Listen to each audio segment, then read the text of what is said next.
Formateur et consultant en gouvernance et développement organisationnel. Alain Vachon compte plus de 25 années d'expérience en leadership, en gestion d'entreprise, en implication communautaire et plus de 30 ans en tant que formateur et animateur.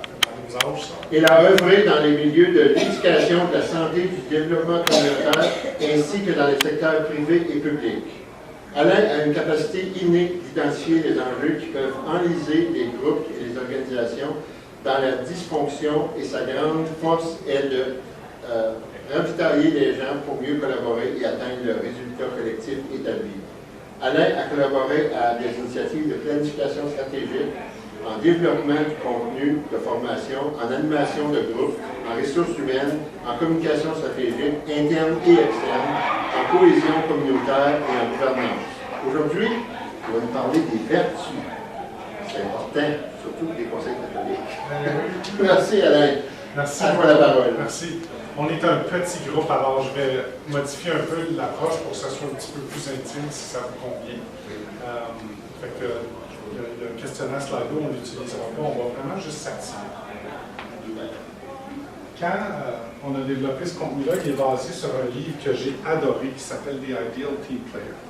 Patrick Lencioni, tu le sais Didier, je l'aime beaucoup cet auteur-là, il a écrit un livre sur le coéquipier idéal. C'est quoi? Ça a l'air de quoi? Et l'histoire, je me racontais en lisant le livre, c'est pourquoi il y a du monde, quand je travaille dans des comités communautaires, un conseil d'administration, un milieu de travail, pourquoi il y a du monde qui me tape ses dents? C'est comme, c'est donc difficile de travailler avec lui ou de travailler avec elle. C'est quoi ces choses-là? Puis bien sûr, Patrick Lencioni, il n'a pas écrit un livre sur les choses qui tapaient ses nerfs. Il a écrit un livre sur les choses qui font qu'une personne est un collègue ou une collègue idéale. C'est quoi ces choses-là? Lui, il a identifié 3 choses. Puis, le livre est super intéressant. Je vais essayer de ne pas utiliser le mot qu'il utilise, mais tu sais, c'est qui le fatigant dans l'équipe? Hein? Le fatigant, celle qui tape ses nerfs. Lui, il l'appelle le jackass, mais je vais essayer de ne pas utiliser ce mot-là. Non, au moins une fois. Je vais essayer de ne pas l'utiliser. Mais je sais qu'il est rude, ce mot-là, mais la réalité, c'est qu'on a tous vécu au moins une fois en milieu de travail, sur un conseil d'administration, sur une table politique d'un conseil scolaire, puis il y en avait un fatigant ou une fatigante autoparlante. Donc là, on va parler de vertu, là. On ne parle pas nécessairement des comportements en lien avec leurs responsabilités, parce que ça aussi, j'ai assez d'expérience en gouvernance pour vous dire que les membres d'un conseil d'administration ou d'un conseil scolaire, leur plus grande doléance, c'est le manque de préparation de leurs collègues, le manque de rigueur de leurs collègues, le manque de participation de leurs collègues. Ça vient jouer un peu là-dedans, mais ce n'est pas le sujet du jour. Je n'ai pas mon chapeau de gouvernance aujourd'hui. Parce que ça, c'est d'autres discussions, n'est-ce pas? On va être un petit peu, si on avait à décortiquer les choses essentielles à un bon conseil ou une bonne table de conseil d'administration ou une table politique, ça serait dire, dans un premier temps, ça prend des gens qui sont en train de collaborer ensemble. Ça, c'est les 5 comportements d'une équipe cohésive. Ces personnes-là sont en train de pratiquer les vertus parce que ça les aide à pratiquer la collaboration. Collaboration, ça a l'air de quoi quand on travaille ensemble? C'est de dire, 1, on se fait confiance, tu connais ça par cœur, je le sais. 2, on a des vrais bons débats d'idées. On ne se gêne pas de jaser des enjeux parce qu'on est une équipe. 3, on est engagé. 4, on est capable de se tenir mutuellement responsable sur les enjeux et les comportements qui nuisent à l'équipe. Puis 5, on focus juste sur les objectifs collectifs. Pas sur tes objectifs de devenir premier ministre, Didier, là. Sur tes objectifs de l'organisation d'abord et avant tout. Contraire de ton collègue. Vous avez tous été certainement sur un conseil d'administration ou une table politique ou une équipe où c'était clair que la personne était déjà en train de zioter son prochain poste. Moi, je suis autour de la table, je vais devenir député. Mais là, on est administratrice ou administrateur, on est ici pour le bien de l'organisation. Non. Je vais mettre ça sur mon CV. C'est pas une bonne raison d'être dans une équipe, ça. Normalement, on est dans une équipe parce qu'on veut collaborer à atteindre des résultats collectifs d'habitude dans une organisation. Ça se traduit drôlement dans un modèle de gouvernance. Mais là, on est là pour surveiller, nous autres, right? Ben oui, c'est ça de la gouvernance. C'est écrit dans la loi sur l'éducation en Ontario. Le conseil surveille les opérations. Hein, elle est responsable, mais la surveille. OK, mais c'est quoi cette collaboration-là? C'est de pratiquer la surveillance à un haut niveau de diligence. Maintenir une assurance que les choses vont bien. puis s'assurer que toutes les parties prenantes sont considérées dans les décisions. Moi, j'ai toujours cru que la gouvernance, c'est tous les outils qui vous permettent à vous de prendre les meilleures décisions possibles pour l'avenir de l'organisation. Tous les outils. Les politiques, les comités consultatifs, les sondages, tout ça.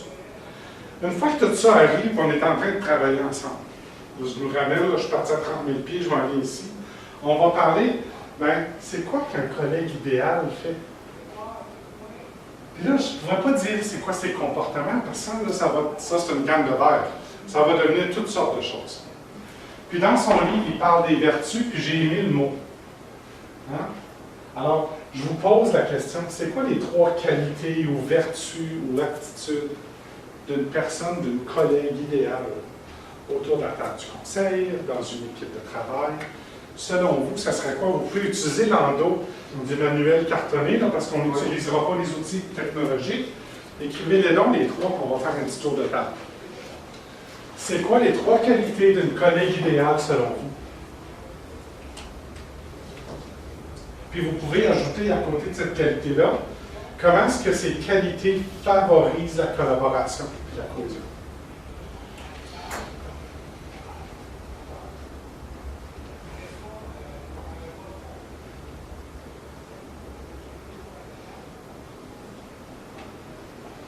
Trois qualités, puis comment est-ce qu'ils contribuent à la collaboration et la cohésion, selon vous? Aptitudes, qualités, vertus, ça marche.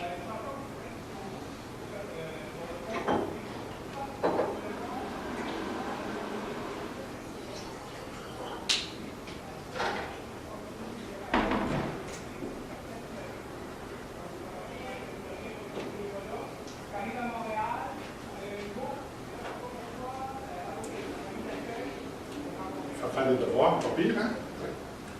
Excellent. Qui a le goût de partager ces 3? On va commencer. Vas-y donc. Donc, moi, quand je regarde un coéquipier, coéquipière idéal, ce serait quelqu'un qui n'a pas peur de participer. Okay. Quelqu'un qui a l'esprit ouvert, parce que veut pas, on a toutes des différentes valeurs, et puis, tu sais, donc il faut vraiment avoir l'esprit ouvert, parce que il n'y a pas personne qui est comme toi. Et puis, ainsi que quelqu'un qui est un bon team player, quelqu'un qui est juste là pour collaborer, puis qui n'a pas peur de partager ça. OK. Excellent. Cool. Ah, j'ai une main là-bas, je vais alterner un peu. OK? Allons-y, c'est quoi votre nom? Moi, c'est Monique. Ah oui, tu me l'as dit tantôt. Merci, Monique. Vas-y, raconte. Alors, moi, c'est quelqu'un qui est capable d'écouter, Okay. Qui est très bien organisé, Okay. et puis qui est engagé. Engagé, ça a l'air de quoi pour toi? Mais engagé, c'est qu'elle croit dans l'organisation ou bien le comité, ou ça sur quoi on discute, qu'elle est engagée là-dedans, et c'est pas quelque chose qu'elle est là, puis dans le fond, elle ne croit pas. Yes. Ben, c'est ça. Puis là, je mets mon chapeau de gouvernance 30 secondes. Tu n'as même pas le droit d'être là, en fait, si tu ne crois pas. Hein? Une des choses dans lesquelles on s'engage quand on est administrateur ou conseiller ou conseillère, c'est qu'on s'engage à soutenir la mission de l'organisation. Si tu n'y crois pas, la porte est là. Ça, c'est la réalité de la chose. Puis la loi est claire sur la question. Il y a des objets dans les lettres patentes ou dans les statuts. Puis il y a une mission, vision, valeur qui est établie par l'organisation. Si tu n'y crois pas, puis ta première idée, c'est de la changer, il y a quelque chose qui cloche par rapport à la collaboration. Est-ce que je m'en viens à atteindre les résultats de l'organisation ou je m'en viens à atteindre les résultats que moi, je pense que l'organisation devrait avoir? C'est un collectif, une organisation, surtout une organisation publique. N'est-ce pas? C'est excellent, ça.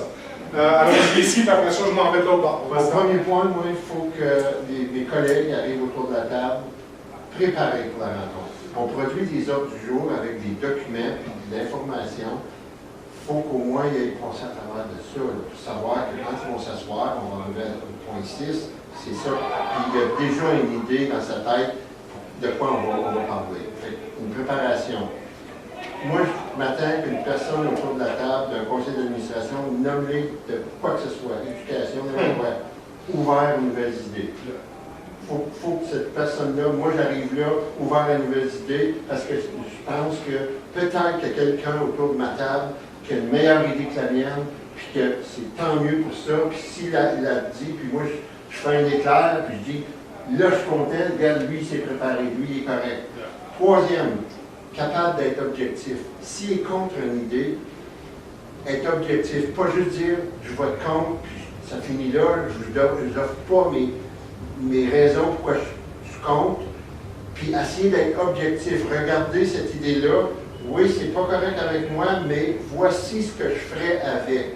Être plus ouvert à cette idée-là, sans dire tout le temps, je suis contre, ou non, ah, moi je suis pour, j'ai rien à dire. Moi je suis pour, j'ai rien à dire. J'aime ça avoir l'objectivité de ces gens-là, qu'ils soient pour ou contre, c'est important qu'on le sache.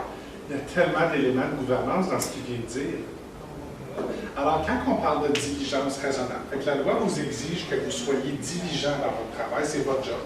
Dans les outils qui démontrent la diligence, c'est quoi? Les comptables vont vous dire de poser des questions. Hein? Ils ont toutes sortes de ressources là-dessus. Hein? Les spécialistes en gouvernance, ils vont vous dire quoi? Les juristes vont vous dire quoi? Si un jour tu te fais poursuivre, puis le juge ou l'avocat de l'autre bord te pose la question suivante, est-ce que les gens autour de la table sont préparés pour les réunions et tu réponds franchement, tu ne peux pas dire non. Parce que ça va démontrer une négligence. Mais ce n'est pas juste une question de « oh, j'ai le temps, j'ai pas le temps, je suis bénévole, je ne suis pas bénévole ». Il faut que tu démontres la diligence à un moment donné, parce que s'il y a quoi qu'il arrive, il faut que tu sois capable de trouver. C'est pour ça que les procès-verbaux, c'est des outils légaux. Pas des outils verbatim, c'est fait pour vous corriger. Fait que toute cette notion-là, la participation, le posage de questions, la préparation, élève la diligence, pas juste raisonnable, mais plus que raisonnable. Pas absolu non plus, parce que ça, c'est fatigant. Right? Raisonnable, c'est dire on surveille, puis on a une assurance raisonnable que les choses vont bien, puis on pose les questions difficiles quand il faut. Pas pour piéger, pour comprendre. Parce qu'une fois qu'on comprend et qu'on est capable d'expliquer, on pratique la diligence. Excuse, j'enlève mon chapeau de gouvernance. Quoi d'autre? Qu'est-ce que... Vas-y donc, je t'écoute. Moi, j'avais mis la responsabilisation, donc d'être responsable de tes tâches, mais aussi d'accepter que les autres vont être responsables de leurs tâches et pas d'empiéter sur les tâches des autres. OK. Être capable de s'adapter aux différentes situations, donc il y a des choses qui changent, être capable de s'adapter, puis j'avais l'esprit ouvert aussi, d'être ouvert à une nouvelle idée. Yeah. Celle-là est oubliée souvent, hein? C'est un mot sexy, je trouve. On l'utilise souvent. Ah, l'ouverture, c'est important. OK. Tu veux que les gens soient ouverts à tes idées, right? Quand c'est les idées des autres, tu fais quoi? Ah, ben là, je suis l'avocate du diable. Ben là, non, tu n'es pas d'ouverture, là. L'ouverture, c'est de dire, moi, quand je présente une idée, j'aimerais ça que mes collègues embarquent dans mon bateau. Right? Quand eux autres présentent leur idée, qu'est-ce que tu fais? T'es-tu, ah, bonne idée, explique, compte-moi en plus. Ou t'es tout de suite en train de dire, non, ça ne marchera pas. Ça dépend. Ça dépend des circonstances, ça dépend de la discussion. Ça dépend de la préparation, yes. ça Tout dépend des valeurs de ton collègue ou ta collègue, ses intentions. Yeah. Il y a beaucoup d'enjeux quand ça vient. Yes. Puis ce qui est important ici, puis c'est pour ça quand on parle de valeurs organisationnelles, tu sais, on fait mission, vision, valeur. Hein, on fait ça vite des fois, un petit peu trop, des fois. Surtout les valeurs. Parce que quand on parle des valeurs, ça devrait être les attentes comportementales qu'on a face à tout le monde dans l'organisation. C'est ça des valeurs, c'est pas des mots sexy qui vont sur un t-shirt. Mais quand on parle de valeurs, de collaboration, ça a l'air de quoi? Puis la première, c'est l'ouverture. Puis quand on parle de valeurs d'une organisation, ça ne les invalide pas, mais ça les place en deuxième priorité, tes propres valeurs à toi. Parce qu'imaginez-vous s'il fallait être aligné avec toutes les valeurs des 25 personnes autour de la table. Ça ne marcherait pas. C'est pour ça que ça prend des valeurs organisationnelles pour dire bon, on va au moins s'entendre sur ces comportements-là, cette vision-là de où est-ce qu'on s'en va, puis la mission de ce qu'on a à faire. C'est ça, c'est les trois minimums choses qu'il faut s'entendre dessus. Quand la valeur, nous, quand on parle de valeur, Didier m'a entendu trop souvent là-dessus, probablement, si quand tu fais tes valeurs organisationnelles, tu n'as pas collaboration, I'm out. Parce que celle-là n'est jamais décortiquée. Puis le piège qu'on a, c'est bon, mais ça me prend un bon team player. Ouais, ça a l'air de quoi? Oh, ça, c'est bien dur à répondre. Fait qu'il faut faire attention aux mots tout englobants. Professionnalisme, moi, je me suis déjà fait dire que si je ne cachais pas ça, quand je présentais, je n'étais pas professionnel. Mais ça n'a pas de sens. Une valeur, c'est des comportements. Ouais. Right? Sinon, je te juge sur ce que tu as l'air, ça va partir mal. Ouais. Right? Alors, c'est tout en lien avec l'ouverture, là. C'est beaucoup plus que juste dire, ben, tu m'écoutes-tu quand je parle? Non, est-ce que tu es prête à te laisser influencer toi aussi? Comme tu aimerais donc que les autres se laissent influencer quand tu présentes une idée. Tu sais, moi, je pense que je suis bon vendeur. Quand je présente une idée, là, j'arrive avec tous les détails, parce que du monde qui aime les détails, puis j'arrive avec tout l'impact, puis tout ça. Mais si moi, je n'écoute pas après, c'est juste mon idée, ça ne devient pas la leur. L'ouverture, c'est tellement plus que juste écouter. C'est super bon, ça. Allons-y. Oui, ouais. Mon premier, c'est toujours compétence, avec qui que ce soit. Compétence en déjà énormément. On a déjà parlé d'une préparation avec Oui. moi. Donc, on arrive là, on est prêt, on sait de quoi on parle. On n'a pas à poser des questions qui sont déjà écrites d'abord. Et on n'a pas non plus peut-être à répéter du fois la même chose. Quand on parle, il faut que ce soit concis, il faut qu'on aille directement au but. Et alors donc, avec tout ça, le travail d'équipe, et toi tu as parlé de s'investir, ça fait toute partie pour moi de la compétence. Et connaître notre rôle, connaître ce à quoi on s'attend de nous. Ne pas non plus en prendre trop. Ne pas penser qu'on gouverne tout. C'est de donner la place à tout le monde. Et les deux autres vont ensemble, honnêteté et respect. Je pense qu'il ne faut pas avoir peur de dire ce qu'on pense. Très souvent, on laisse parler notre conscience. On est tous là pour les élèves. Donc, quand on veut prendre une décision ensemble, eh bien, je pense vraiment qu'il faut aller chercher, surtout les décisions difficiles, il faut aller chercher à l'intérieur de nous. Et de là, ne pas craindre, ne pas prendre une position, parce que la plupart des gens semblent pencher vers cette décision-là. Mais avec cela, comme de raison, vient le respect. Où il faut respecter l'opinion des autres, même si elle diffère de la nôtre. Et aussi, c'est ça, donc, ça, on a parlé d'écoute, c'est la même chose. C'est tellement riche, juste avant d'arriver, c'est tellement riche dans ce qui vient d'être dit, parce qu'une des choses qui est importante, c'est des fois, il faut s'enfarger, il faut être à cheval, c'est bon. Là, je ne te connais pas encore, mais on va se connaître aujourd'hui. Je te challenge sur le mot honnêteté versus franchise. Parce que quand on lit la définition du mot quelqu'un qui est malhonnête, c'est qu'il mente. Ce qu'on veut en collaboration, c'est la franchise. Je veux que tu dises ce que tu penses. Fait que je ne te traiterai pas de malhonnête de ne pas dire ce que tu penses. Je vais me regarder dans le miroir et voir, est-ce qu'il y a quelque chose que je fais qui empêche les gens autour de moi de s'exprimer? Okay? Puis, on est juste en train de jaser, là, right? D'arriver à un moment où on est capable de dire, voici nos attentes. Je veux de la franchise, je veux du respect, je veux de l'adaptabilité, je veux de l'ouverture, je veux un vrai débat d'idées, puis ça, c'est notre deal. Si on fait ça, oui, puis encore là, transparence, c'est un enjeu de dire, transparence à tout prix. Parce qu'il y a plein de cas de cours de jurisprudence qui dit, trop de transparence va vous jouer des tours. Écrivez ça, là. Ça c'est pour votre tatoueur. La transparence ne doit jamais être au détriment de la diligence. La transparence ne doit jamais être au détriment de la diligence. On va tout dire. Attends une minute, là. Est-ce que dire ce que tu as à dire cause un risque? N'oubliez pas le conseil Direct and Protect. Là, c'est mon chapeau de gouvernance, fait que je m'en vais. La confidentialité. De certaines choses, discrétion, effectivement. Donc, répète ça. La transparence Ne doit pas être au détriment de la diligence. D'abord, tu avais-tu une question, parce qu'on va l'étudier et on va avancer. La question que j'avais, c'est que pendant un débat, pendant qu'on débat une idée, à notre conseil, on a écrit sur le mur en lettres grosses comme ça nos valeurs. Oui. Souvent, je vais me retourner, je vais regarder ce qui est écrit là, j'entends ce qui se dit, puis là, je dis, attends une minute là, est-ce que ça rencontre ce qu'on dit là? Est-ce que toutes ces discussions-là, ça rencontre ces valeurs-là? Est-ce que ça vaut la peine de continuer à en parler si on ne rencontre pas ça? Puis, c'est intéressant que tu dises ça, parce que pour moi, il y a plusieurs éléments dans le... Je ne sais pas si vous connaissez l'expression de Grunt Test. Oui. Ça passe-tu? Ça passe. Il y a mission, vision, valeur, responsabilité. Right? C'est ça, nous autres, de parler de ça? En conseil, très souvent, on parle des choses qui ne sont pas nous autres de parler de ça. Si on le sait, on est souvent dans ce piège-là. On est rendu dans la cuisine. Même si le DG nous a invités, on devrait être en train de dire no way, on ne rentre pas là. Okay? Ça, c'est la première chose.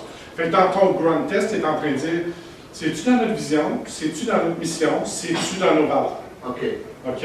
Parce que là, on va être en train de dire également si c'est pas là, puis dans nos responsabilités. Tu sais, un des pièges en éducation, c'est on est là pour les élèves. Combien de profs vous avez? En fait, quand ta matrice des parties prenantes te dit les élèves, les parents, probablement, si on les mettait en ordre, là, élèves, parents, personnel, puis après ça, tu continues. C'est drôle, on écoute les plus tannants souvent. Hein, dans la décision, on devrait être en train d'écouter les autres. Fait que tout ça rapporte à l'ouverture, notre rôle, notre responsabilité, peu importe dans quelle équipe on est. Didier, tu voulais-tu partager ce que tu as écrit là ou vas-y donc? Il y en a une couple qu'on n'a pas encore entendu, l'engagement et la clarité. Il faut être clair dans nos intentions, dans nos discussions, dans nos explications. Et engager, c'est encore chose sur une chaise, ça ne m'aide pas beaucoup à atteindre les objectifs. Donc, c'est mieux d'avoir des gens qui sont moins de gens, plus engagés, et beaucoup mieux d'avoir un tas de monde qui est engagé. Puis la recherche le démontre. Ce que Didier vient de dire, la recherche le démontre. Les conseils qui sont moins nombreux sont plus performants. Fait que la notion de dirigeante, la notion de représentation autour d'une table, c'est un ralentisseur de la gouvernance. Là, je parle du travail de la gouvernance. Fait que si on parle de diversité puis d'écoute organisationnelle, on devrait écouter toutes nos parties prenantes de façon égale, pas de toutes leur donner le pouvoir décisionnel. Parce que ce n'est pas un pouvoir décisionnel. Vous n'avez pas un pouvoir décisionnel. Avez-vous remarqué, si vous lisez la loi sur l'éducation, les conseillers, ils ont une responsabilité, pas un pouvoir. Oh, attends une minute, c'est pas la même affaire, ça.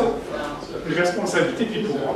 Fait que quand on est en train de tout travailler ensemble, on est en train de dire, bien, le concept clé ici, c'est la collaboration, ça commence par moi. Fait que là, je ne suis pas dans le concept de teamwork. Puis je ne suis pas dans le concept de cohésion, d'équipe ou de conseil en gouvernance. Je suis dans le concept, toi là-dedans, là, t'es-tu fatigant? Toi aussi, tu es un collègue idéal. J'ai Oscar ici, fatigant. J'ai ça, c'est Puis j'ai Cookie Monster, tout le monde aime. Fait, la collaboration, ça commence par moi. Puis chaque individu a la responsabilité de faire de son mieux pour être un collègue idéal. Il y a un concept que tu as mentionné tantôt qui est super important en collaboration, c'est la responsabilisation. Est-ce que je fais ce que je dois faire? Il y a la responsabilisation des autres que tu as dit, oui. Parce que les autres font ce qu'ils devraient faire. Puis après ça, il y a la responsabilisation mutuelle. Si Didier fait le fatigant, là, qui est-ce qu'il va lui dire? C'est moi. Non, mais c'est super important, cette question-là. Parce que qui se lève le matin en disant « Aujourd'hui, je vais être lui » ? Personne. Il y a l'exception qui confirme la règle, 1% du monde qui se lève et intentionnellement envie d'écœurer. Mais en général, le monde, il ne réalise pas qu'ils ont cet impact-là. Qui va le dire? Si toi, tu fais quelque chose qui nuit à l'équipe, peux-tu le savoir? J'ai jamais rencontré quelqu'un qui a dit non à cette question-là. Didier, il m'entend pour poser cette question-là tout le temps. Fait que s'il veut le savoir, qui va le dire? On va attendre qu'on ne peut plus l'endurer? Maintenant, on va le dire le plus vite possible. Fait que ça commence par moi pour prévenir que le monde soit obligé de me le dire, que je suis fatigant. Mais je vais m'assurer que je vais le pratiquer, ces vertus-là. Maintenant, est-ce que je peux ajouter un petit peu? Vas-y donc.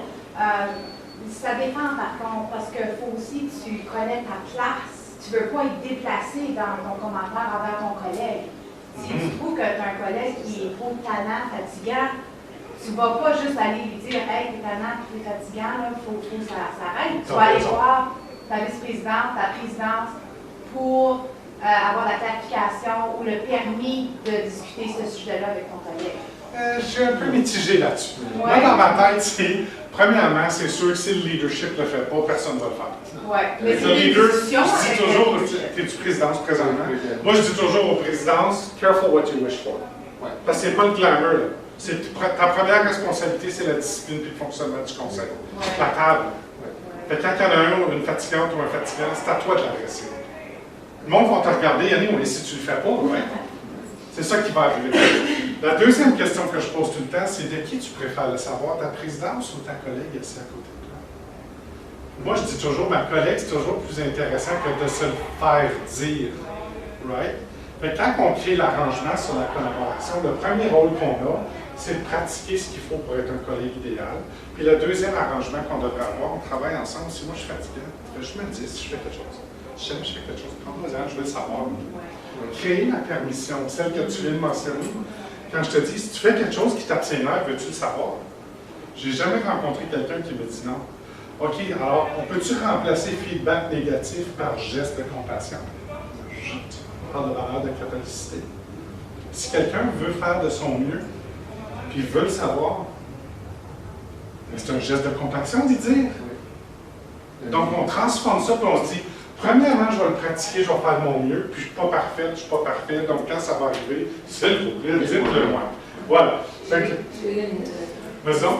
C'est que si la personne est fatigante, mais que ça fatigue juste moins, que ça ne fatigue pas mes autres collègues, peut-être, parce que je n'ai jamais entendu parler que ça les fatigue. Yeah. C'est qu'est-ce que je fais, c'est moi là, qui est intolérante, mais elle me fatigue quand même. Probablement. C'est probablement toi. Fait que c'est que là, à ce moment-là, moi, s'il n'y a pas un autre collègue qui me le dit, que lui ou elle est fatigante, ben je pense que je ne dirais pas rien.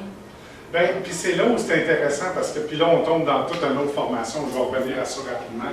Quand on donne de la formation sur des conversations courageuses, des choses qu'on a appris, l'imputabilité finalement, c'est pas ce que tu dis qui compte, c'est comment tu le dis. Right? Ça, dans un premier temps. Puis la première étape dans développer une conversation courageuse, c'est la première chose, c'est qu'il faut se regarder dans le miroir. J'ai-tu contribué à cette situation-là? C'est-tu moi qui est trop exigeant? Je suis en train d'imposer mon modèle du monde sur cette personne-là. Ça, regardez dans le miroir.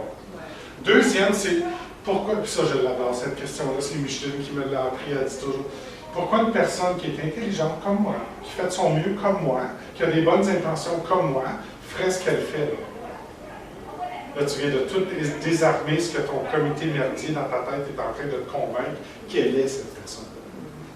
Elle ne te le fait pas à toi. Quand je te dis que tu as probablement raison, c'est probablement toi, à 95% les statistiques démontrent que quand tu poses ces vraies questions-là, finalement, ce n'est pas un enjeu. C'est juste toi qui es intolérante, ou qui s'en fait trop, ou qui impose ton modèle du monde sur les autres. Donc, c'est intéressant. Ça, c'est bon à savoir. Ça. Oui. C'est dire. OK? Ben, il y a aussi le comment. Si tu vas parler à quelqu'un, comment est-ce qu'il faut le faire? Et puis, dépendant de la situation, est-ce qu'on le fait en conseil ou si on le fait privément à la personne? Très important. Oui, puis ça va dépendre de quoi, right? Tu te mets à sacrer en réunion, tu vas te le faire dire tout de suite. Tu es en retard 3 fois, je vais aller te rencontrer comme président. OK? Puis l'élément que tu dis est super important, c'est de dire, c'est pas le qu'est-ce que j'ai à dire qui compte, c'est le comment. Puis là, je tombe dans d'autres choses, je reviens à ça tout de suite après. C'est de dire, premièrement, je vais me baser sur des faits, pas sur des perceptions. Tu as été en retard à cette rencontre-là, tu as été en retard à cette rencontre-là, tu as été en retard à cette rencontre-là. Je commence à penser que soit que les réunions sont pas intéressantes, ma part là-dedans, ou peut-être que tu as d'autres priorités qui fait que tu n'es pas là. Peux-tu m'aider à comprendre? 3 étapes. Les faits, l'histoire que je me raconte, puis une question de tentative pour comprendre, pas pour piéger, pas pour corriger.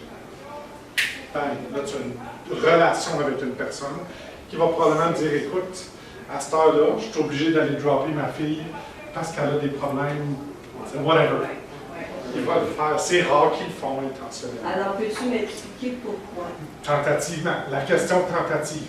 Pourquoi? Puis, moi, j'aime expliquer, c'est comme si justifie-toi donc, versus, moi, ma baguette magique, c'est toujours, peux-tu m'aider à comprendre?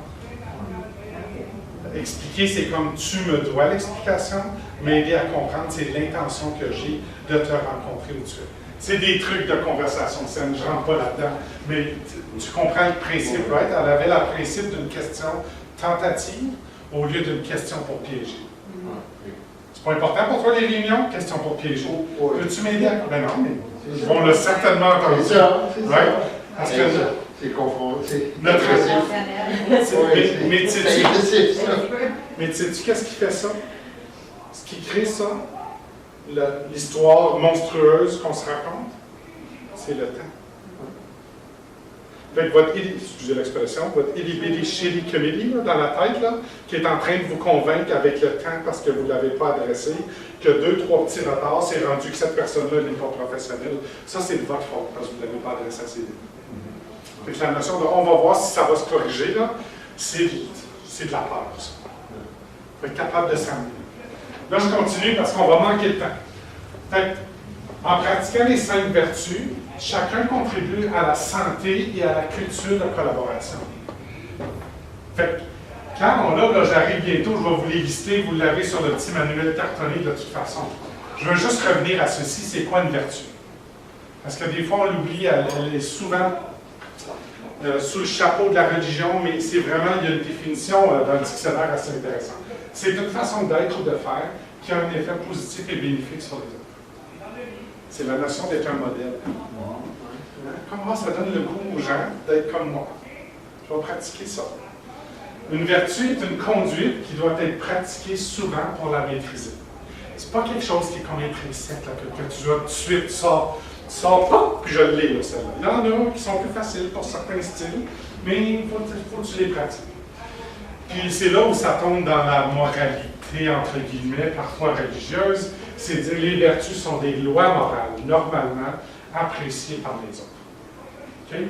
Moi, j'aime quand même, parce qu'il y a des lois de l'univers moral aussi, je pense. Notre corps, notre être, il est aligné avec l'amour, le respect, puis tous ces beaux mots-là qui viennent avec ça. Quand on parle des vertus, toujours calqué sur le livre de Patrick Lencioni, les 4 premières, c'est vraiment des vertus. Je ne me rappelle pas de votre nom. Votre nom? Moi, Sergine Rachel. Sergine? Sergine Rachel. Tu peux m'appeler Sergine, c'est parfait. Compétence est là, même si ce n'est pas une vertu. Je viens de le voir. On le sait que ce n'est pas une vertu, ça, je le sais, vous le savez, mais je ne peux pas parler de ça sans qu'il y ait une Sergine dans le bureau qui va me dire « oui, mais ça prend de la compétence aussi. » C'est vrai. Vous allez voir comment ça se lit, par exemple, ensemble. Fait qu'ils ne sont pas en ordre spécifique, mais nous, on pense que l'humilité, là, c'est la clé, la porte d'entrée. Et c'est la plus difficile pour des politiciens. Ah, ça, je ne rentre pas dans cette discussion-là. Vous ne direz pas rien. Ouais. Là, si vous voulez, vous pouvez aller écrire, pour ceux qui ont des... Comme moi, je suis un petit gars de Vanier, à Ottawa, je suis un peu de même, je vais vous dire que c'est plus facile pour moi de m'en rappeler en anglais. Humble, hungry and smart. People smart. Fait que, humilité, persévérance et hungry. Tu sais, quelqu'un qui veut juste ça marche, on va aller jusqu'au bout. Hungry, tu sais, tu le vois, ils ont de la drive. L'ambition. Persévérance, c'est ça. Adaptabilité, puis je veux faire attention pour ne pas tomber, là, je reviens juste un petit peu. Je ne parle pas d'ambition ici parce que je parle d'une aptitude. Okay? Une ambition, ça va au-delà de. Dans un collègue ou un coéquipier idéal, on veut que tu fasses à l'intérieur de. Le au-delà de est seulement dans le cycle de planification stratégique. À l'intérieur de nos rôles et responsabilités. L'adaptabilité, ceux qui veulent, ils peuvent écrire people smart. Ça, c'est la notion d'intelligence émotionnelle un peu. Est-ce que je comprends l'impact que j'ai sur les autres? Comme moi, un de mes défis, c'est que parfois, je ne réalise pas, ça a l'air que je peux être intimidant. Il y a des gens que je rencontre que j'aime beaucoup maintenant, avec qui je travaille, qui me disent « Oh, t'es dur à approcher, toi. » Je ne sais pas pourquoi, j'adore tellement de monde, mais je peux peut-être être un petit peu loud, puis larger than life, puis ça donne cet impact-là. Fait que, comprendre l'impact qu'on a sur les autres, comprendre son environnement. Puis celui-là, il vient de mes racines à moi. Il n'est pas dans le livre de Lencioni. Moi, j'ai été dans les louveteaux et dans les scouts pendant des années. Ça, c'est une des vertus des scouts. La débrouillardise. Puis en francophonie, puis quand je regarde Didier, comme c'est probablement une des choses que je pourrais y mettre comme tatou juste là, parce qu'on fait toujours plus avec moins quand on est débrouillard. Il l'a dit tantôt, je ne serais jamais capable de faire mon job si je n'étais pas. Puis bien sûr, la compétence vient boucler tout ça, puis j'expliquerai pourquoi tantôt, mais c'est en lien avec ce qui a été discuté tantôt. Ça va? Avec celle-là, est-ce qu'il y en a là-dedans avec lesquelles on a beaucoup de difficultés? Ben oui. On ne pourra jamais atteindre. On n'est pas bien, je pense, là, on va faire attention, on ne pourra jamais atteindre. Je pense que l'enjeu qu'on a, puis aujourd'hui, c'est là-dedans que je vous apporte, OK? L'enjeu qu'on a, c'est s'en tenir juste à ces mots-là. Mais quand on parle de vertu, puis de comportement, puis d'aptitude, puis tout ça, on essaie de les mesurer par une définition plutôt que par les comportements observables. C'est les définitions qui nous jouent des tours. Pour moi, humilité, ça peut vouloir dire quelque chose de différent que pour toi. Quand j'ai demandé à des gens de faire la définition de respect, c'est pas toute la même chose. Parce qu'on s'en tient juste aux mots. Aujourd'hui, ce qu'on va faire, c'est qu'on va décortiquer ça en comportement observable. Puis je l'ai mis ici. Fait que ma réponse à ta question, c'est que tu vas pouvoir enlever le mot « jamais » Parce que tu vas comprendre que c'est une checklist dans le fond. Toute chose, c'est une checklist. On peut apprendre n'importe quoi, right? Fait que si on est capable d'apprendre n'importe quoi, on peut apprendre des vertus aussi. Fait que là-dedans, j'avance un peu. OK? Fait que là, je vais faire une définition. Puis après ça, ben, on va utiliser Cookie Monster ici, puis Oscar, puis on va les accuser de certaines choses. Fait qu'on va faire la cour des aptitudes, des valeurs, puis on va voir, bien, si on avait accusé quelqu'un d'être humble, qu'est-ce qu'il serait en train de faire? Fait que dans un premier temps, ça c'est notre définition, c'est pas une définition dictionnaire. C'est une définition en comportement observant. Fait que c'est l'habileté à valoriser la part des autres et à maintenir un focus sur le bien de l'organisation sans toutefois négliger sa propre valeur. En humilité, il ne faut jamais s'oublier. Il y a une notion que la fausse modestie, puis l'humilité, c'est de s'oublier complètement. Ça ne l'est pas. Ce n'est pas à propos de penser moins de toi, c'est à propos de penser moins à toi. OK?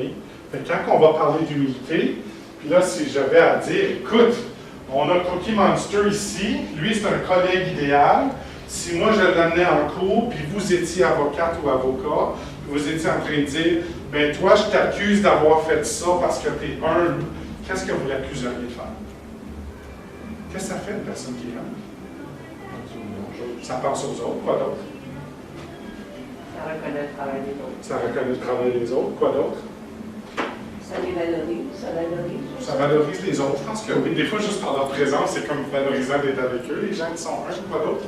Donner le crédit aux autres. Oui. Quoi d'autre? Là, tu me donnes la fiche, mon gars. C'est correct, quoi d'autre? Je te taquine. Il s'est préparé, il a lu avant. C'est correct? Je taquine. Quoi d'autre qu'ils font, là? Personne qui est humble, qu'est-ce qu'ils font? Prendre pas de crédit. C'est ça. On prend pas de Oui. Puis le fatigant, lui, c'est la personne qui n'est pas humble. C'est là. Quelqu'un qui manque d'humilité, qu'est-ce qu'elle va faire? On va se vanter tout Elle va se vanter, quoi d'autre? Prendre le crédit. Prendre le crédit, oui. Il ne sera pas éclairé, il va être à son propre agenda. On va parler trop. Parler beaucoup, oui.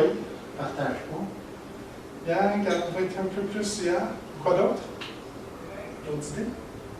Blâmer les autres. Blâmer les autres, hier.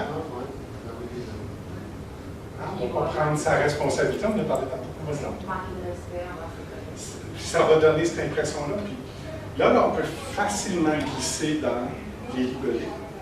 C'est pour ça qu'on utilise la notion de cour. En cours, tu n'as pas le droit d'apporter un jugement. Ce pas toi qui juge, c'est le juge qui juge. Toi, tu apportes les comportements, les actions. Donc, on va se trainer un petit peu aujourd'hui d'enlever la mauvaise intention et le jugement qu'on donne aux autres. On va regarder ce que ça fait. Il y a quelque chose, excuse, avant la diapositive, juste avant, là, par rapport à Sans s'oublier soi. sans oublier soi et ses valeurs, là. Fait que, justement, comme chante toutefois, négliger sa propre valeur, encore là, il y en a des gens, leur propre valeur ne correspond pas avec la mission, vision et les valeurs du conseil d'administration. Oui. Là, je parle de ta valeur à toi, pas tes valeurs à toi. OK. OK? Ta valeur, ta contribution, ta participation. OK, OK? c'est bien. Tes valeurs à toi, c'est tout un autre Oui, catégorie. oui, OK? oui. C'est bon? Non, mais c'est important, Non, ça. Ce que oui, tu ça dis là, dit, c'est oui. source de conflit très souvent. Oui. OK? Puis on oublie qu'on est ici pour une organisation, pas pour nous-mêmes. Exactement. OK? On est sur la même page. Ça, c'est la cour des valeurs, on vient de le faire. Fait que là, ce qu'on a fait, nous, c'est qu'on a fait deux listes pour mettre en relief ce que c'est, ou bien ce que ça pourrait être, puis ce que ça pourrait être quand on ne l'est pas. Okay? C'est ça l'exercice qu'on fait. Fait qu'aujourd'hui, la fiche que vous avez là, vous avez des réponses ici qui sont dans la première colonne. Donc, une personne qui pratique l'humilité ou démontre de l'humilité a tendance à avoir le réflexe de souligner authentiquement les contributions des autres. Bon, une chance que tu es là, Didier, quand tu fais ça de même, là, ça va être long à faire avancer les choses. Authentiquement. Je suis capable d'identifier puis je suis spécifique. C'est pas général. On partage l'attention, puis on donne le crédit là où il est dû. Fait que la différence ici, c'est s'approprier du crédit dans toute situation où on donne vraiment là où il est dû. Puis il y a un réflexe de leadership que j'aime pas. Souvent, le monde va dire « Ah, ben il faut que tu remercies tout le monde également. » Est-ce qu'ils ont tous contribué également? Non, ben remercie-les pas également. Parce que c'est qui que tu vas perdre? T'es meilleur. Right? So, c'est super important ici. connaître leurs talents et leurs limites, versus sous-estimer leurs talents et leurs limites. Ça, là, c'est dans la fausse modestie. Pourquoi la fausse modestie, c'est un manque d'humilité? Mais je suis bon là-dedans. C'est ce que je préfère dire, je ne suis pas vraiment bon là-dedans. Parce que ma mère m'a peut-être appris que je n'étais pas assez humble. Right? Right? Mais pourquoi c'est un manque d'humilité, la fausse modestie? Qu'est-ce que tu es en train de demander? Tu es en train de demander aux autres de faire quoi? Ah ben non, allez, t'es bon là-dedans. Oui. Tu es en train de demander de te faire valoriser par les autres. C'est un peu le contraire d'humilité. C'est dur celle-là, juste de par notre... En tout cas, moi, mes valeurs catholiques sont comme un petit peu dans le chemin ici, right? Je me l'ai fait dire longtemps par mon curé, ma mère, mon père, là, comme, hey, tu sais, modeste, là, l'humilité, là, ouais. J'ai pas compris les nuances de l'humilité. Puis dans les nuances, c'est, il faut que tu connaisses tes talents et tes limites. Il faut que tu sois capable de dire que tu es bon à analyser des données. Il faut que tu sois capable de dire que tu es bon à présenter devant les gens. Wow, moi, je suis bon à construire des choses, je vais le faire, ça, si vous voulez.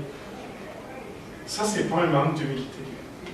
Ça nous joue des tours un peu. C'est pour ça qu'il faut bien se connaître nos capacités. Ça revient à la compétence. Puis, en humilité, on va faire fi des titres. Là, je vais faire attention ici. On fait fi des titres, nos statuts et tout ça, parce que moi, j'ai une croyance, je ne sais pas pourquoi mon téléphone est allumé, moi, j'ai une croyance fermement qu'en collaboration, il n'y a pas de titre. Mais en imputabilité, ça prend une hiérarchie. Ouais. L'hiérarchie est là pour l'imputabilité, pas pour rencontrer des résultats. Si tu ne fais pas ta job, tu vas te le faire dire par qui? La personne au-dessus de toi. Point. Et quand c'est le temps de faire la job, je m'en sers que tu sois présidence, ou secrétaire, ou trésorier, ou administratrice, ou élève conseiller. On est ici pour travailler ensemble, puis je ne vais pas sortir mon titre juste quand je veux que tu fasses quelque chose. On fait quelque chose ensemble. Mais quand ça vient à la collaboration, les titres, les statuts, l'hiérarchie ne compte pas. Versus, accorder beaucoup d'importance, c'est Monsieur le Président, on va être fin avec lui, mais pourquoi tu serais juste fin avec lui, puis pas fin avec l'autre qui n'a pas le titre? C'est un manque. Ça va à l'encontre de l'humilité de dire tout le monde est un être humain avant tout. Il peut perdre son titre américain. C'est ça. Puis ici, là, oui, puis demain, non. Ici, c'est la notion qu'on se donne la permission, d'abord et avant tout, de se dire moi, je suis un être humain first. Fait que moi, je vais faire des erreurs.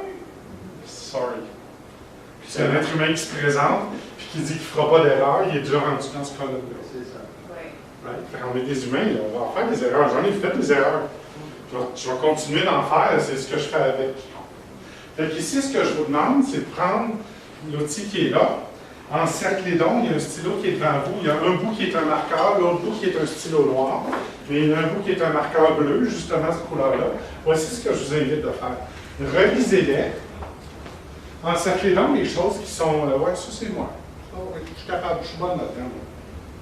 Puis à la toute fin, dans la dernière colonne, mettez donc le nom de quelqu'un que vous connaissez qui est humble. Pensez à quelqu'un qui maîtrise ça, les yeux fermés. Okay? Désolé. Le conférencier qui a son texto noir. Vous pouvez en mettre plus que deux, c'était juste un exemple, qu'il y en ait deux en haut là. Si vous en avez plus, encerclez-les en toute humilité.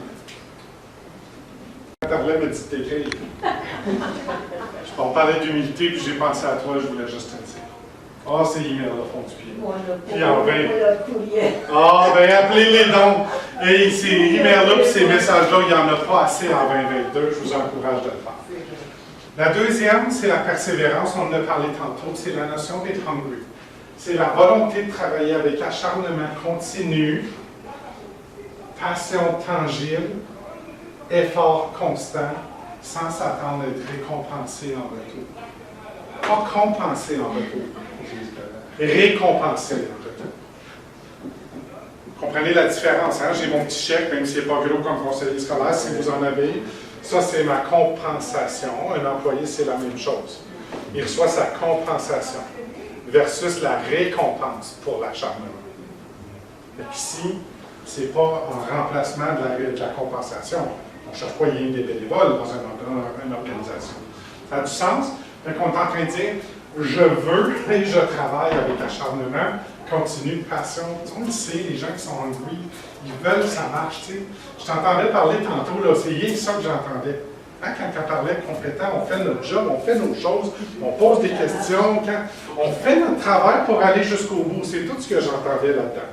Mais qu'est-ce qui arrive aussi, parce que je prends comme moi, comme personne, je suis une personne qui a beaucoup de persévérance, même aussi l'ambition, que je suis motivée, je veux apprendre, je veux savoir. Mais des fois aussi, dépendant à qui tu as des conversations avec, ça peut être vu comme je veux juste tout savoir, je veux tout faire, je veux tout. Tu sais ce que je veux dire? C'est difficile de vraiment faire les gens comprendre que, hey, c'est pas que je veux tout faire, c'est pas que je veux tout, c'est parce que je veux vraiment apprendre, puis j'ai beaucoup d'appétit pour. Puis, dans l'adaptabilité tantôt, là, mets ça dans le frigo 2 minutes, OK, pour le garder au frais, ce que tu viens de dire, parce que c'est super important. Parce que selon le style des autres. Tu sais, je connais Didier, c'est le seul que je connais vraiment dans la salle. Là. Lui, il peut paraître comme, hey, on s'en va par là, puis go, ceux qui veulent te suivre tout bas. Il peut paraître comme ça, mais il n'est pas comme ça. Mais dans son style naturel de faire avancer les choses, il y a des gens qui vont le voir comme étant trop déterminé. Je déteste le mot trop. Hein? Faites la différence. Faites juste remplacer trop par trait dans votre vie, puis votre vie va changer. Trop, c'est un jugement. Trait, it's something you can deal with. Il est très déterminé avec ses projets Didier. Je suis mieux d'embarquer. Puis c'est drôle comment le trop et le trait, c'est les mêmes comportements observables. J'ai juste mis un mot de jugement. Fait que quand ça va venir à l'acharnement, la persévérance ici, on va être en train de dire, il y a du monde qui c'est plus fort chez eux, ça. Il y en a qui c'est plus naturel, même. Tu sais, pour Didier, c'est plus naturel, ça. Pour ma collègue Micheline, c'est moins naturel. Elle est plus consciencieuse, axée à la tâche, réservée, comme ça n'a même pas l'air qu'elle-même. Elle est capable d'en similaire. Ça paraît pas. C'est tout dans notre tête, ça. Hein? C'est notre comité merdique qui dit « Ah, ben elle est brusque. Hein? Elle est brusque, elle est trop déterminée. » Sorry, you're done, tu as utilisé le mot trop. Non, mais, right? OK, c'est bon. Non, mais c'est ça qui arrive. Parce que quand on parle de persévérance, si on parlait de la cour des vertus, qu'on se disait, le collègue idéal, là, Didier, justement, il est assis là, c'est quoi qu'il fait? Qui est persévérant, qui est hungry. C'est quoi qu'il fait qui est hungry puis qu'on a le goût de le suivre? C'est quoi ses comportements observables? Après ça, on va faire le score, le fatigant, qui n'est pas persévérant. C'est quoi qu'il fait? Ça a l'air de quoi la persévérance? Vas-y donc. Il ne se laissera pas abattre par des obstacles. Yes! Hein, les obstacles, c'est juste une étape. Hein? C'est pas une arrêt. Un obstacle, ça n'a même pas d'élévation selon eux. Ça fait juste un obstacle. That's it. Next. On va aimer les défis. On va aimer les défis. Quoi d'autre? Qu'est-ce que ça a l'air? Une personne qui est persévérante. Qu'est-ce que ça a l'air? Esprit ouvert. Fonçable. Présente. Okay. Qu'est-ce que ça a l'air? Là, vous avez mis des libellés de qualité. Quand j'observe quelqu'un de persévérant, qu'est-ce qu'il est en train de dire? Qu'est-ce qu'il est en train de faire? Vas-y donc. Il atteint ses buts. Il atteint ses buts. Qu'est-ce qu'il fait? Il peut pousser, oui. Il peut pousser. C'est correct de pousser des fois, hein? Hein? Ça nous amène à axer sur les résultats. Revenir souvent à la charge. Revenir à la charge, s'assurer que ça avance. Yeah. Ça serait facile d'y donner un libellé négatif, celui-là. Hein? Quand on fait disque, là, le mot c'est dominant. Mais si vous lisez la définition de dominant, c'est juste quelqu'un qui est déterminé. C'est même pas négatif. Dominant, c'est pas un bully. Là. Dominant, c'est quelqu'un qui lâche pas prise. Ça fait plus de mots anglais, controlling.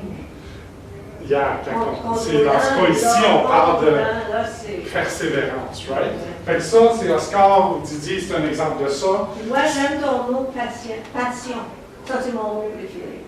Passion. Puis moi, avoir la passion pour ce que l'on fait. Fait que le seul challenge que je vous donne, peu importe quel mot vous choisissez ici, là, c'est comment on traduit en comportement observable. Puis là, je ne rentre pas dans toute la portion de thérapie en comportement au milieu de travail. Mais il n'y a rien de mieux quand on commence à travailler avec quelqu'un, de dire c'est quoi notre want, c'est quoi notre besoin.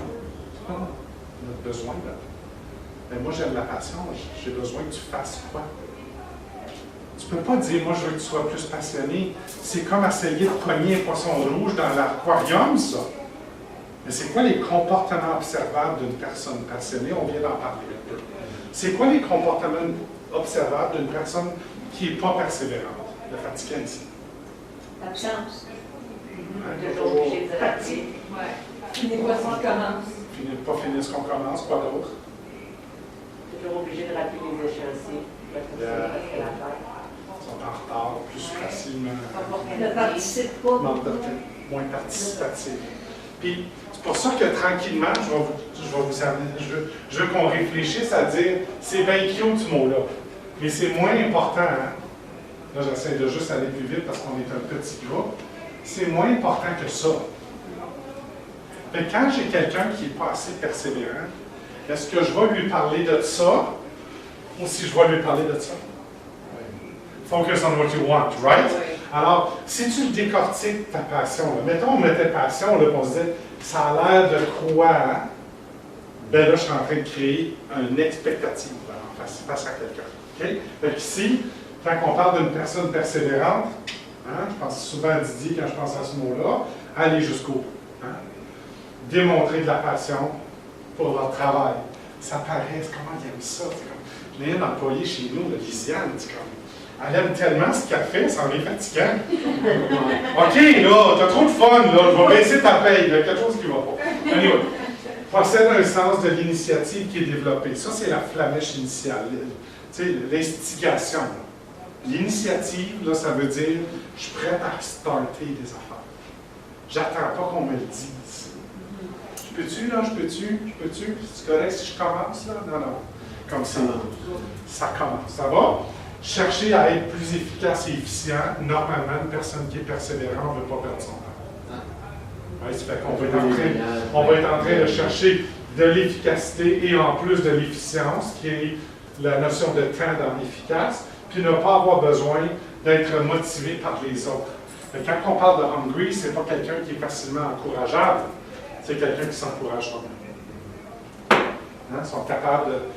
ils n'ont pas besoin de se faire pousser dans le dos. Le contraire, juste pour qu'on ait le reflet, pour le mettre en relief, on abandonne, on ne finit pas ce qu'on commence, être indifférent envers le travail qui est à faire versus avoir de la passion, hein? Se contenter du minimum.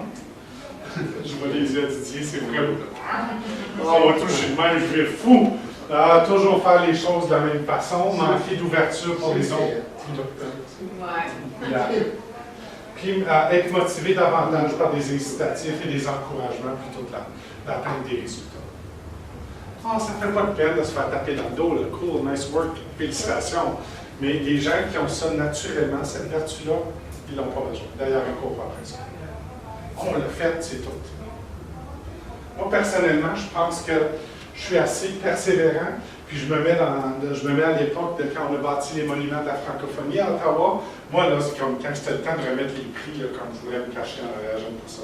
Moi, j'étais juste content qu'il y ait 8 grands drapeaux franco-ontariens surdimensionnés partout dans la région.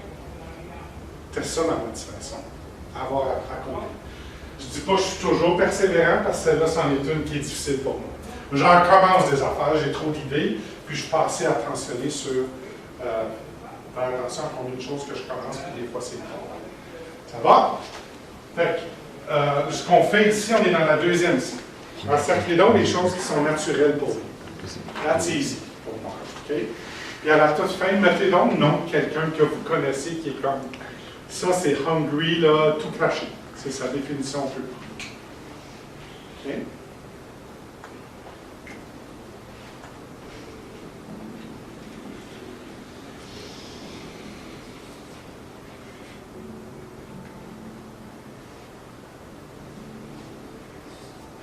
On a un nom à la toute fin.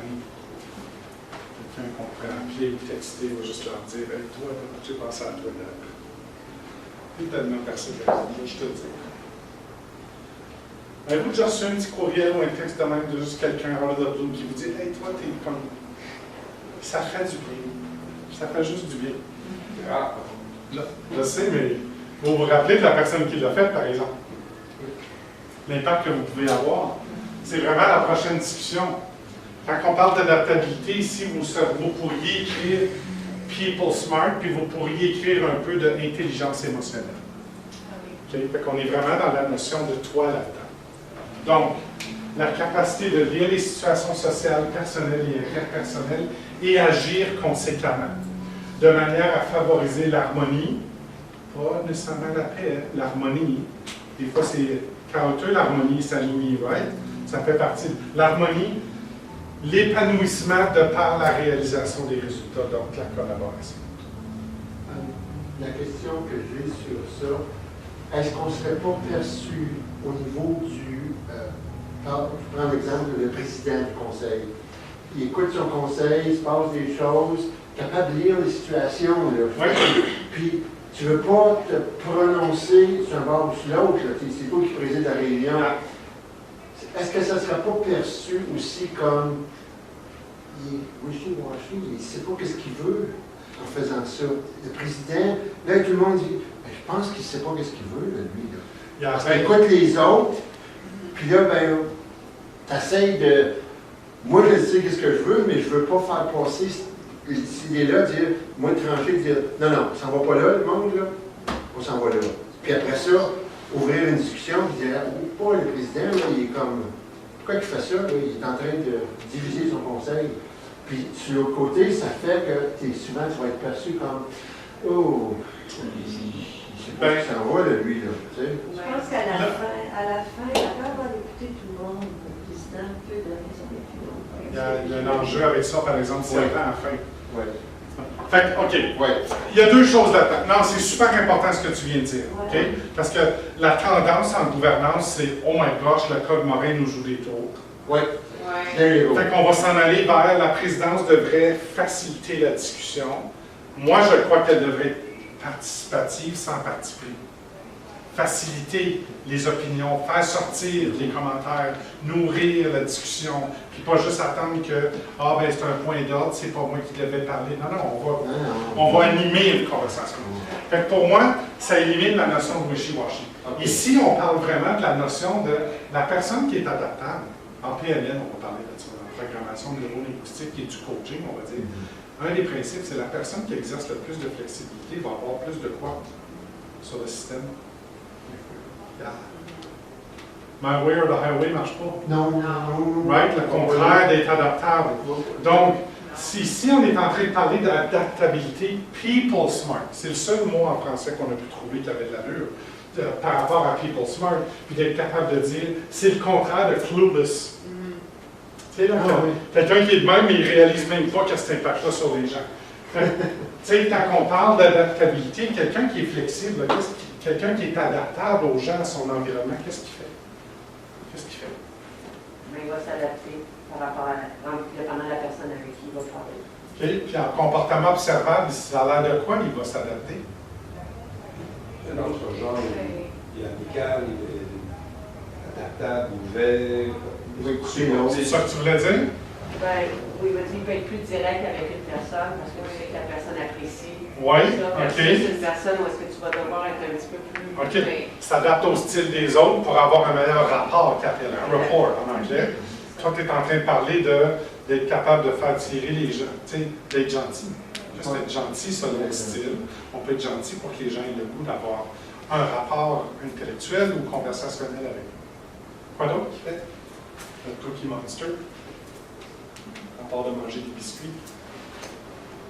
J'en mange un peu trop de stand-up, mais c'est pas grave. C'est quoi qui fait la personne adaptable? Qu'est-ce qu'elle fait?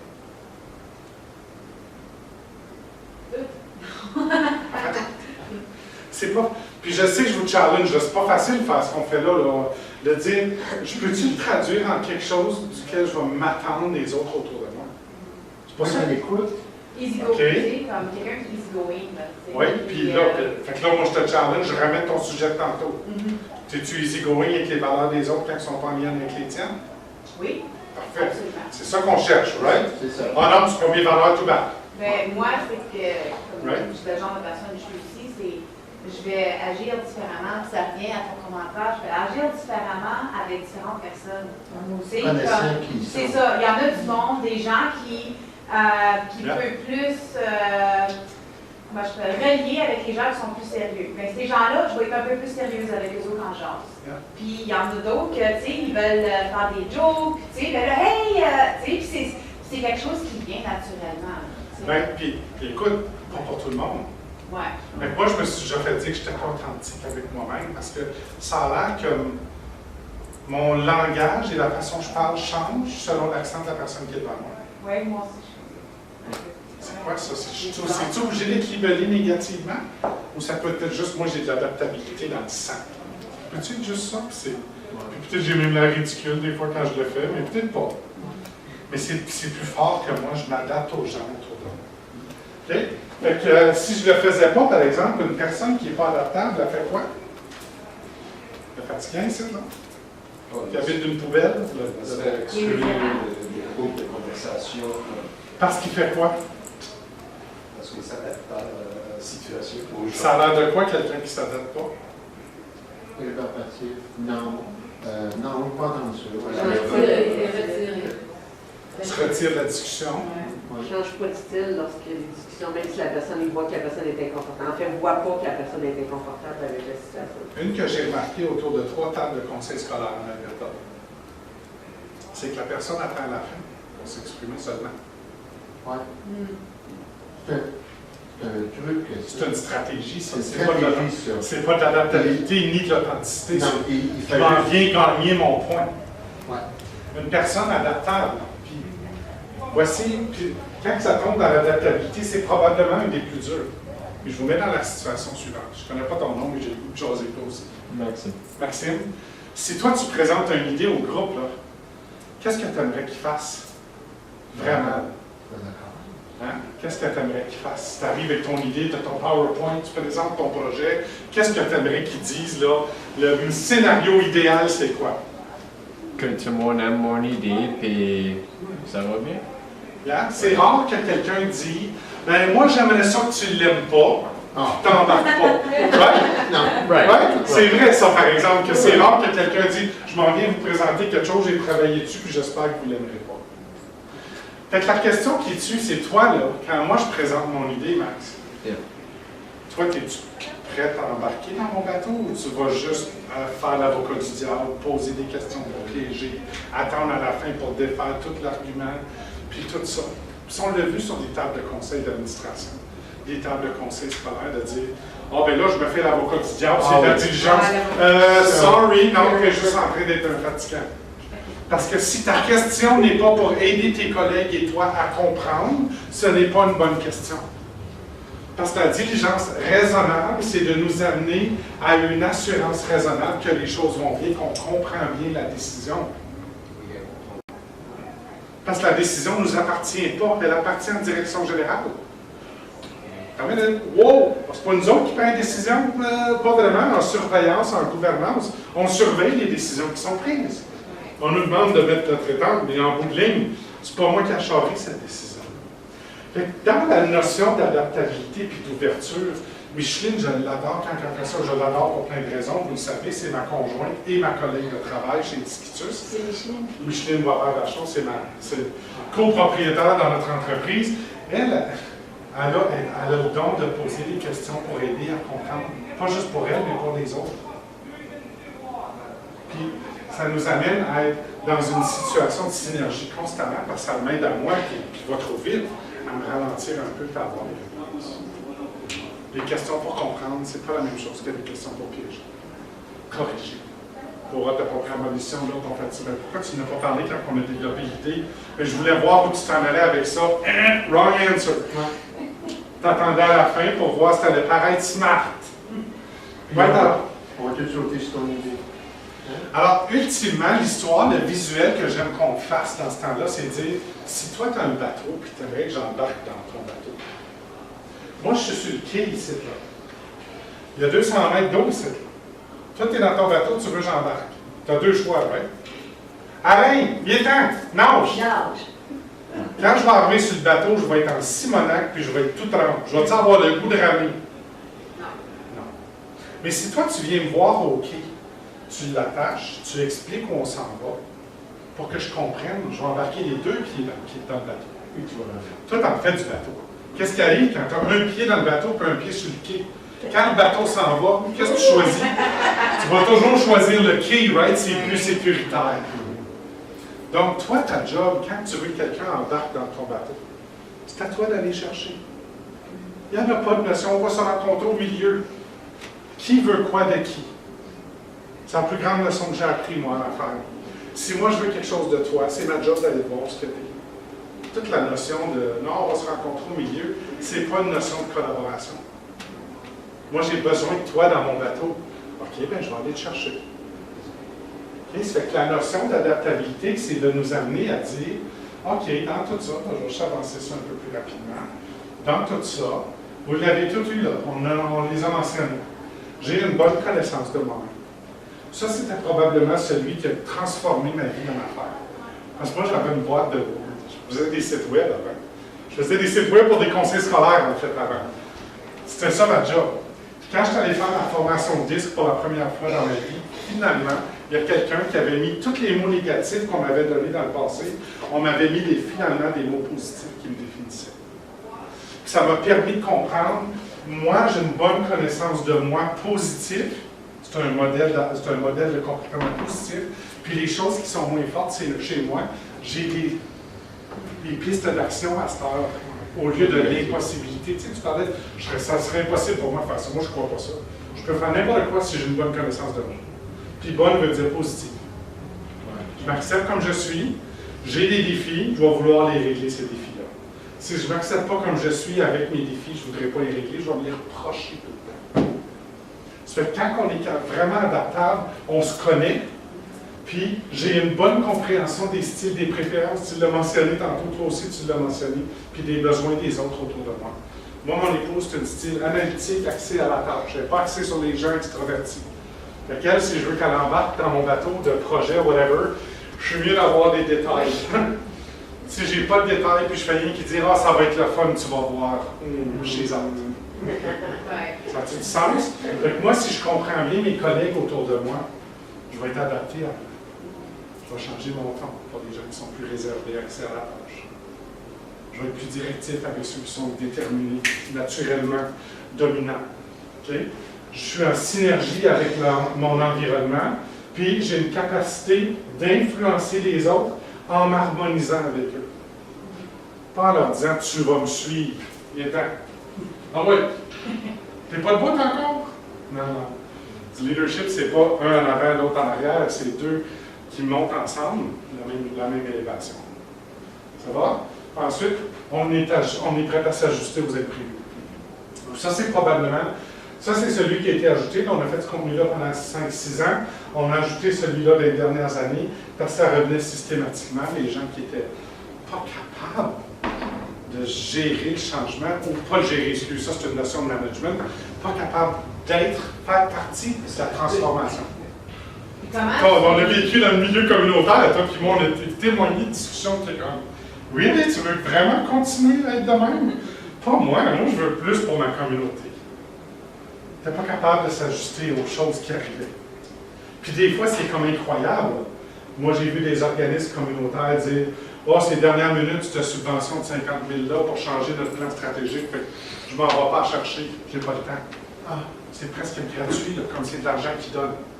Ça, c'est un manque d'adaptabilité. On se retrouve ici, demeure rigide dans leur façon de faire et d'être. Fait que si on fait le contraire pour le mettre en relief, ne pas être conscient de l'impact qu'on a sur les autres. Moi, j'étais pas victime, je le faisais subir aux gens. Moi, j'étais confortable avec le silence. Donc, en réunion, quand quelqu'un a besoin de 3-4 secondes juste pour se faire son idée et parler, moi, je parlais. Je parlais trop. J'étais très bavard en réunion parce que j'étais inconfortable avec le silence.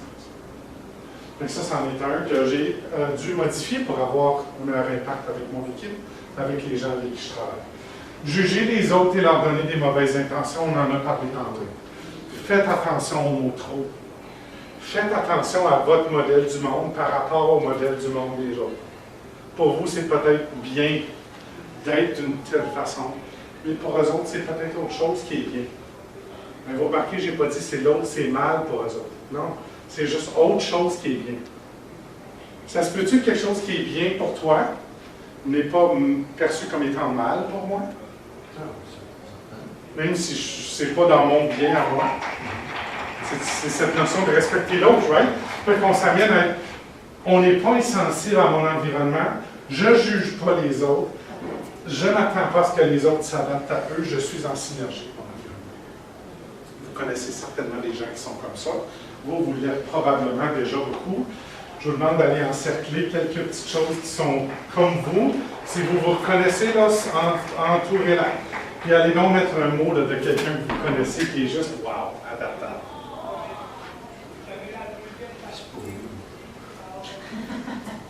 Pardon? Puis je dis, c'est pas vous qui va au bout, là, comme moi.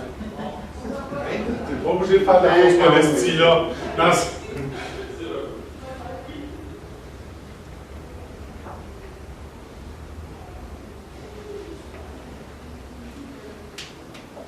va? Karaoké? 4 ans. Es-tu fini? Fini. Ça a été plus long, puis il y avait moins de monde. On va juste finir notre petite portion. Êtes-vous bien qu'on fasse juste un petit 5 minutes? Hey, tu finis quand ton monde va finir, là. Oh, ok, c'est bon. Fait que à 9h30, c'est bon ce soir? On avance. Tu connais Alain. C'est lui qui fait la table. Ouais, il connaît aussi. Bon, Lui, ben, checker moi, il n'a pas checké les autres, c'est parce que les autres de finir. Je vais revenir dans 5 minutes, puis je vais il éteint les lumières, c'est bon. La quatrième, puis c'est parce qu'on a une discussion que c'est plus long que les autres, c'était plus structuré tantôt parce que la salle était pleine. Je préfère qu'on ait une belle jasette comme ça. La quatrième était près de mon cœur à moi parce que j'ai été élevé dans les scouts. En fait, je pourrais presque dire que j'ai été élevé par les scouts. Ma mère était une maman monoparentale. J'avais 4 mois quand mon papa est parti. Quand elle a découvert les castors, les louveteaux, les éclaireurs, les pieds-ennemis, elle, là, j'avais pas le choix. Elle me dropait là parce qu'on devait faire d'autres choses, mais c'est bien correct.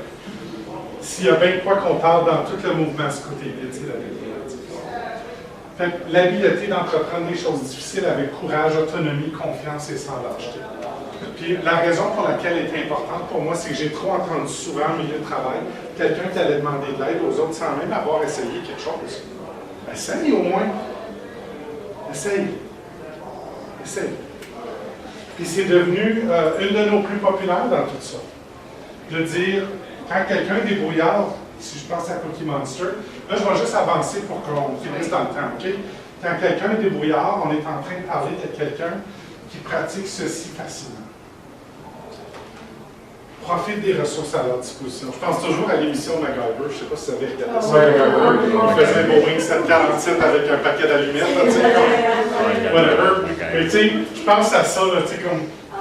Moi, j'ai tellement regardé cette émission-là que moi, là, quand il y a quelque chose autour, j'essaie de faire quelque chose à faire. Tu sais, moi, j'ai joué des Legos toute ma jeunesse aussi. Tu sais, c'est naturel, ça n'est pas moi. Il y a toujours de quoi avec lequel on peut partir. En 2022, il n'y a pas d'excuse. Qui n'a pas trouvé sur YouTube ou ailleurs un how-to de n'importe quoi que tu vas faire? Right? C'est super important de profiter pleinement des ressources à notre disposition. Puis moi, je vais juger, c'est pas fin, je vais juger un employé sur sa capacité en début de job d'aller voir dans le serveur, d'aller voir dans les documents, d'aller voir dans nos outils avant de venir nous demander comment on fait ça. Parce que ça va être utile dans les moments de crise. Ou dans les moments quand je ne serai pas là, ou quand Micheline ne sera pas là, va être sur la route. Qu'est-ce que tu vas faire quand on ne sera pas là? Attendre qu'on vienne? Non, ça ne marche pas pour nous autres. Right? On veut que la personne profite pleinement des ressources, travaille avec autonomie, entreprenne des choses difficiles avec courage, mette à profit l'ensemble de son expertise. Puis ça revient on a donné une série de cette formation-là en milieu gouvernemental. Puis il était tanné d'entendre, mais ça, c'est pas ma job, là, pourquoi je ferais ça? C'est pas dans ma description de tâche, c'est vraiment à moi de faire ça. Ça, c'est quelqu'un qui n'a pas ceci naturellement. Okay? Puis enfin, être axé sur les solutions avec optimisme. Si on avait fait l'exercice, là, c'est presque immanquable, fatigant, il arrive toujours avec des problèmes. Versus de cultiver la capacité de penser puis de trouver des solutions. Le seul piège dans celle-là, puis je l'ai entendu trop souvent, il faut que je le mentionne. Moi, j'ai entendu trop de leaders gestionnaires dire « Viens pas me voir si tu n'as pas de solution. » OK, mais qu'est-ce qui arrive si je n'en ai pas? Viens pas me voir. J'en ai pas. J'ai des clients qui me disent « Hey, ça a pris 2 mois avant qu'ils viennent me le dire. » Non, 2 mois, c'est bien trop long. Là. Si tu n'as pas de solution, viens me voir, mais essaye avant. Essaye. Il ne faut pas trop être rigide quand ça vient à la capacité de développer la débrouillardise parce que ton absence va le. Ils vont finir par le faire à leur façon seulement. Est-ce Il y a que une c'est façon mieux de demander si vient faire ça, moi j'ai déjà fait comme gestionnaire, dire, est-ce que toi tu penses d'une façon qu'on pourrait le faire? Mais il y a toute une industrie qui a été développée autour de ce que tu viens de dire, puis ça s'appelle l'industrie du coaching. Fait que de nos jours, on parle d'encadrement, de supervision et d'évaluation du personnel. L'encadrement, c'est une notion de coaching tout le temps. C'est pas toi qui dis quoi faire, sinon tu sors de la rencontre avec plus de choses à faire comme gestionnaire. Ouais. Fait que toi, ce que tu veux faire, c'est d'amener la personne à développer sa débrouillardise naturellement. Puis la personne qui ne l'est pas, bien sûr, n'a pas de réflexe de dire, ben, je suis capable. Des fois, j'ai l'impression que c'est la personne qui est plus en tendance à dire, je ne suis pas capable de faire ça, je ne serai pas capable, je ne réussirai pas. Ça, c'est des indicateurs qui n'ont pas de réflexe de débrouillardise. Parce que si tu es pour essayer quelque chose parce que tu penses au minimum que tu es capable. Okay? Toujours se fier sur les autres pour trouver des solutions, ne pas prendre de risques pour en trouver. Puis je pense que c'est là où on peut faire peur à nos employés. Va te dire, viens pas me voir si tu n'as pas de solution. Mais je n'ai pas, fait que je ferai rien. Peut-être qu'on est tous complètement débrouillards en tout, excepté d'une chose. Ah ben ça se peut, ça. Par exemple, en technologie. Moi, j'essaierai pas. C'est bon. Tout, mais pas la technologie. Puis, c'est un parfait exemple qu'on ne sera jamais parfait dans chacune d'entre elles, right? Alors, c'est ça. Moi, savoir où aller chercher. On a presque fini. Excuse-moi, gang, on a presque fini. On peut-tu faire ça après? C'est bon? OK, puis ensuite, bien sûr, garder le focus sur les problèmes. C'est une personne qui a pas de Moi, je pense qu'il y a toujours une solution. Oui, c'est pas tout le monde qui est le même. C'est pas inné, ça. OK? Parce qu'il y a des gens qui veulent tellement plaire qu'ils vont attendre d'avoir la directive avant de faire quelque chose. Oh, je veux le faire tellement comme il faut. J'en ai un employé comme ça, on est en train de travailler cette débrouillardise. Elle veut tellement plaire puis suivre nos procédures qu'il n'y a pas de jugement parfois juste pour en sortir. Mais je ne peux pas y accorder des mauvaises intentions, ouais. Puis il y avoir plusieurs scénarios. On peut présenter plusieurs scénarios. Ça, c'est une formule gagnante. Oui, mais c'est encore une fois, ce n'est pas tout le monde qui l'a. Hein? Didier, on a des gens dans notre réseau communautaire qui, tu les mets devant un enjeu, Didier va arriver avec 10 solutions, puis l'autre n'aura pas une. C'est juste, c'est pas une. On n'est pas tous programmés. Il y a des instances où il n'y a pas de solution et pour être capable de faire cette analyse de constatation et l'accepter aussi. C'est rare. C'est triste et débrouillard et tout ça, mais parfois c'est inévitable, c'est de dire qu'il n'y a pas de solution, c'est le problème. Excellent. Alors, encerclez ce qui vous ressemble. Nommez quelqu'un qui est très, très, très débrouillard, que vous connaissez. Puis ensuite, je fais le survol de la dernière, puis on va boucler. Parce que là, bien sûr, je ne peux pas faire compétence, parce que je me l'ai fait dire en début de séance que c'était important. Je te taquine. Comme je vous l'ai dit tantôt, ça c'est des vertus, ça c'est pas vraiment une vertu, mais elle est très importante. Mais quand on parle de capacité, de compétence, on parle vraiment de capacité. C'est pas spécifique que tu es capable de manipuler un ordinateur. C'est la capacité de faire son travail et entreprendre ses tâches et ses responsabilités. Est-ce que j'ai même la capacité de faire mon travail? Puis dans un milieu, vous l'avez vécu, si vous êtes dans n'importe quelle situation de pénurie de main-d'œuvre, il n'y a personne là-dedans présentement, on va se contenter de prendre un corps chaud, entre guillemets, pour venir faire un job où ils n'ont pas la capacité. Puis ça, c'est une erreur. Pourquoi c'est une erreur? Avez-vous déjà été dans une situation où vous n'étiez pas capable de faire votre job? Aviez-vous le goût de rester là? Comment était votre santé mentale? Non. Je ne veux pas aller travailler dans le Tu ne peux pas faire ça. Tu ne peux pas faire ça à quelqu'un, puis tu ne peux pas laisser quelqu'un faire ça à ton organisation.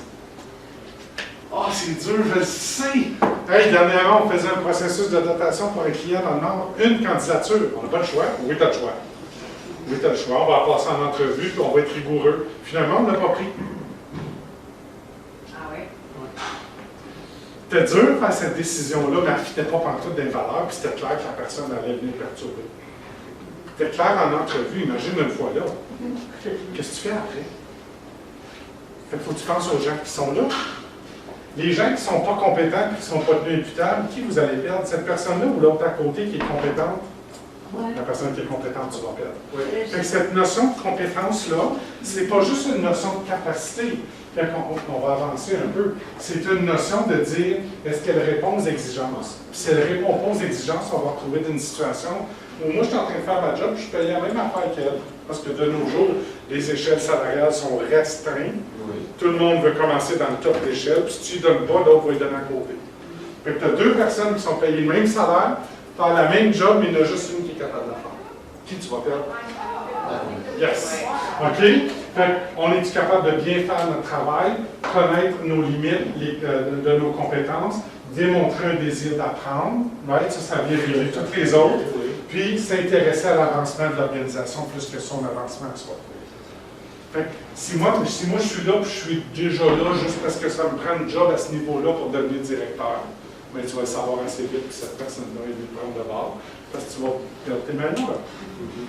Fait que tu te retrouves dans une situation où, sinon, tu te retrouves avec une personne qui va être misérable. Avez-vous déjà été misérable dans votre job? Ça m'est arrivé une fois, j'ai pas dû. Pas vrai que le salaire garde le monde là, la recherche le démontre.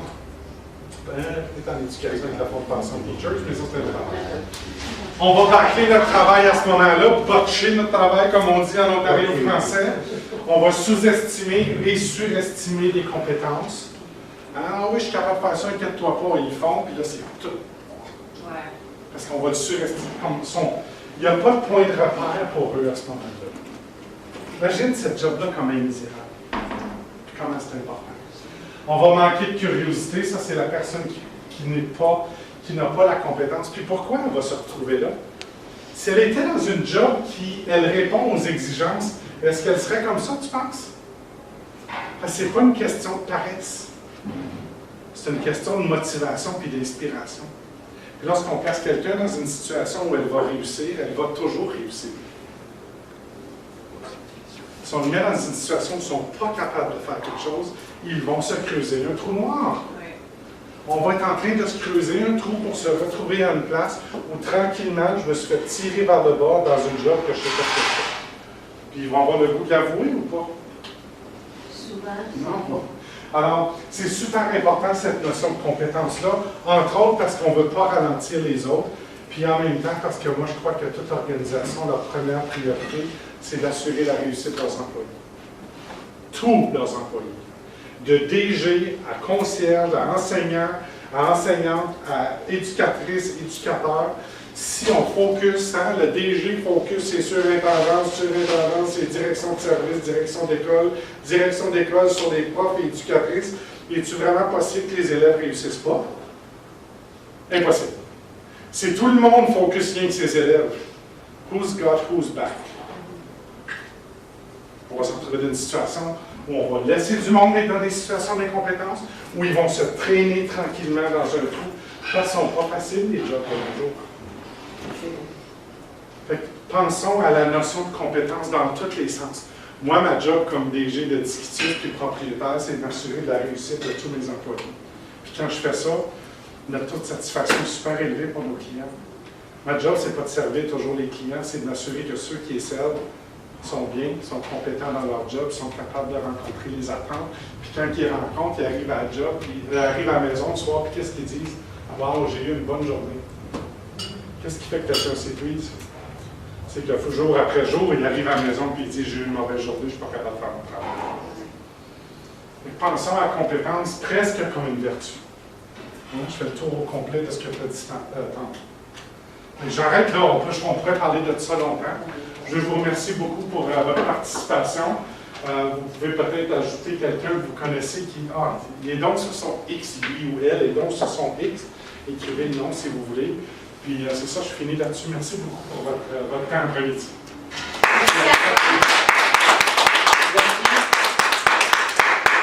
Vous êtes le coéquipier idéal. Merci pour ces belles vertus. Merci de nous avoir expliqué avec exemple pertinent et vraiment facile à comprendre. Vous avez été, vous rencontrez les fameuses vertus qu'on présente aujourd'hui. Vous nous avez très bien expliqué, M. Vachon. Merci beaucoup. Merci, Yann. Bon congrès.